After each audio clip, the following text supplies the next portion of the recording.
దేశంలోనే త్యాగాలకు మారు పేరు కేసీఆర్ అంటుడు. దేనికి త్యాగాలు చేసినావు కేసీఆర్ గారు చెప్పాలి, లేకపోతే వాళ్ళ అల్లుడు హరీష్ రావు చెప్పాలి ఈ మాట అన్నది. దళితుణ్ణి ముఖ్యమంత్రి చేస్తా, నా కుటుంబంలో అందరు అమెరికాలో సెటిల్ అయ్యారు, నాకు ఏ అధికారాలు వద్దు, తెలంగాణ వస్తే చాలు, నేను వాచ్మెన్ ఉద్యోగం చేస్తా,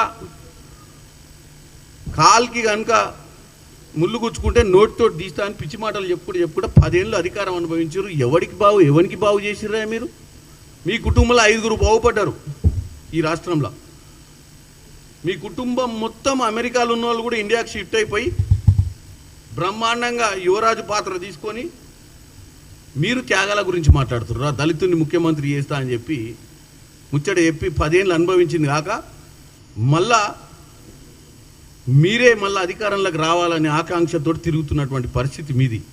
మీరు త్యాగాల గురించి చెప్పే పరిస్థితి లేనే లేదు. నేను ఇంకోటి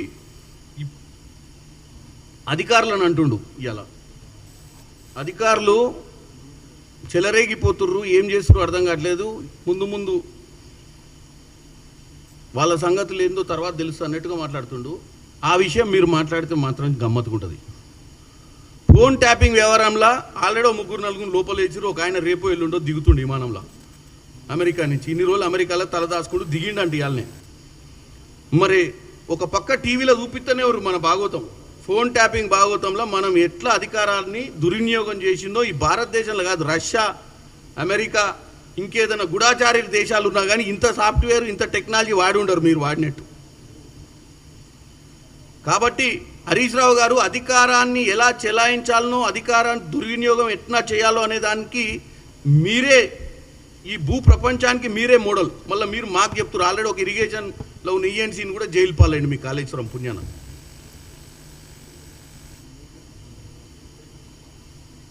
రేవంత్ రెడ్డి గారు అంబేద్కర్ భవన్ అని పేరు పెట్టినందుకే సచివాలయంలో కూర్చోట్లేడట.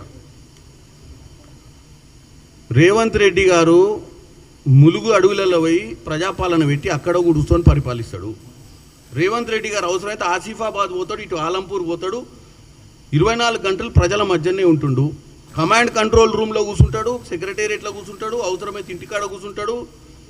అవసరమైతే మీ మామకి ఏమన్నా సమస్య లేకపోతే మీ ఫామ్ హౌస్లో వచ్చి కూడా అక్కడ ఉన్న ఊరు ప్రజలతో మాట్లాడి అధికారుల సమీక్ష పెడతాడు. మీ మాదిరిగా అసలు సెక్రటేరియట్ ఎక్కడుందో కూడా తెలియకుండా పరిపాలించిన మీకు అసలు మీరు మీ పాలన ఎక్కడి నుంచి అందించారు? మీ మంత్రులు ఎక్కడ కూర్చుంటోళ్ళు? అయ్యాల ఒక్కసారి తెలంగాణ ప్రజలు వెనుక తిరిగి చూసుకోవాలి. 10 ఏళ్ల పాలనలో కేసీఆర్ గారిని ఎన్నిసార్లు ఎవరు కలిసిరు? ప్రజలకు ఎప్పుడన్నా కనపడ్డా? నెలకొక్కసారి కూడా జనాలల్లో కనపడని కేసీఆర్ గురించి నువ్వు ఇలా రేవంత్ రెడ్డి గారు అంబేద్కర్ భవన్ అని పేరు పెట్టినందుకు, సెక్రటేరియట్కి పేరు పెట్టినందుకే వస్తలేడని చెప్పి నువ్వు దళితుల మైండ్లో ఏదో విషబీజం నాటే ప్రయత్నం చేస్తున్నావు.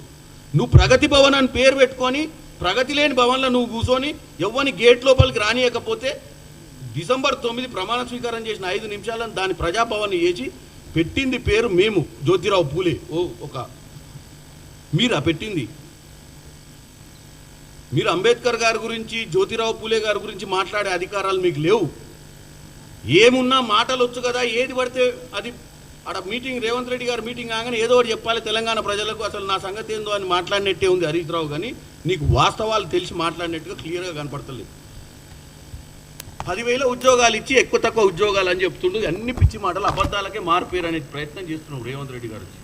నీ హయాంలో DSC, group 1, group 2, group 3, group 4 పరీక్షలు పెట్టకుండా లక్షల ఉద్యోగాలు అని కూడా చెప్తున్నావు. ఏం లక్షల ఉద్యోగాలు ఇచ్చినావు? దాదాపు మార్చ్ కల్లా ఎన్నోసార్లు ఇదే ప్రెస్ మీట్లో ఇక్కడే కూర్చొని నేను చెప్పిన 59,311 ఉద్యోగాలు మార్చి 25 కల్లా మనం ఇచ్చినాం. తర్వాత నోటిఫికేషన్లు వచ్చినాయి. మీరు సంవత్సరానికి 2 లక్షల ఉద్యోగాలు ఇస్తా అని చెప్పి 10 సంవత్సరాలలో 20 లక్షల ఉద్యోగాలు ఇవ్వాల్సిన అవసరం ఉండే మీకు. అవి ఇవ్వకపోగా ఈరోజు వచ్చి రేవంత్ రెడ్డి గారు అబద్ధం చెప్తున్నాను. ఎవరికి చెప్తున్నావు? నేనైతే ఫిగర్స్తో సహా ఇస్తా. నువ్వు 2014, 2018 మేనిఫెస్టో పట్టుకొని వస్తే నీ భాగవతం బయటపడుతుంది. లక్షల ఉద్యోగాలు ఏనంగా ఇచ్చినావో తెలుస్తుంది. ఇవాళ గ్రూప్ 1, గ్రూప్ 2, గ్రూప్ 3, గ్రూప్ 4 వాళ్ళు మీ హయాంలో ఆర్టీసీ క్రాస్ రోడ్లో ఉండి తల్లిదండ్రులు అప్లప్పా లేరు చదివిస్తే. మేము వచ్చిన తర్వాత చిత్తశుద్ధి ఉండి పరీక్షలు పెట్టినాం. ఇలా ఫార్మేషన్ డే తెలంగాణలో ఏం జరిగిందో తెలంగాణ ప్రజలు ఒక్కసారి వెనుకకు తిరిగి చూసుకోవాలి. వీళ్ళ గప్పాలు ఎట్లుంటాయి, వీళ్ళ ముచ్చట ఎట్లుంటాయి, వాస్తవాలకు ముచ్చట్లకు ఎంత దూరం ఉంటుందో మీ అందరికి తెలిసిందే.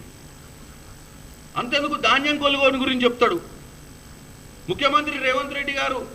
ధాన్యం కొనుగోలు మీద చిత్తశుద్ధి లేదు, ఇక్కడ అందాల పోటీల మీద చిత్తశుద్ధి ఉందంటాడు. మేం తెలంగాణను గ్లోబల్ సిటీగా ప్రపంచానికి పరిచయం చేసే దిశగానే ఈ యొక్క మిస్ వరల్డ్ కాంపిటీషన్స్ పెట్టిర్రు. దీంట్లో ఏ దురుద్దేశం లేదు.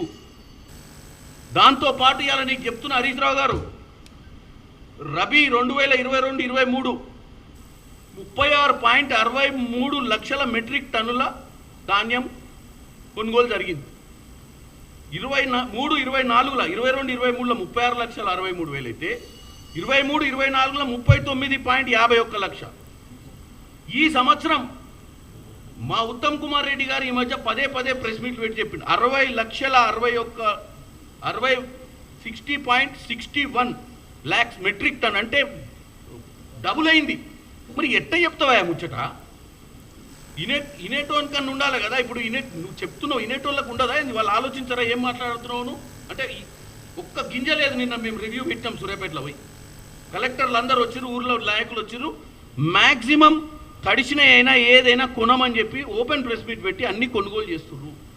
ఏమాత్రం చిత్తశుద్ధి లేని పరిపాలన కాదు ఇది. మీ మాదిరిగా ఫామ్ హౌస్ నుంచి అందించే పరిపాలన కాదు. మా మంత్రులు ప్రతి ఒక్కరు, అది సన్నబియ్యం కానీ, అది ఐకేపీ సెంటర్ల విషయం కానీ, అది భూభారత్ కానీ, ఏ విషయానికైనా ఈరోజు కింద స్థాయిలో పోయి మండల స్థాయిలో మీటింగ్లు పెడుతున్నారు మంత్రులు. దీన్ని ప్రజాపాలన అంటారు. ఈ సంవత్సరంలో మనం గుర్తుకు చేసుకోవాలి. ఇవాళ తెలంగాణ ఫార్మేషన్ డే రోజు ఈ సంవత్సరంలో రాష్ట్రంలో ఏం జరుగుతుందో, ప్రభుత్వం ఏ దిశగా పోతుందనేది. ఇక ఈయన సంగతి ఇట్లుంటే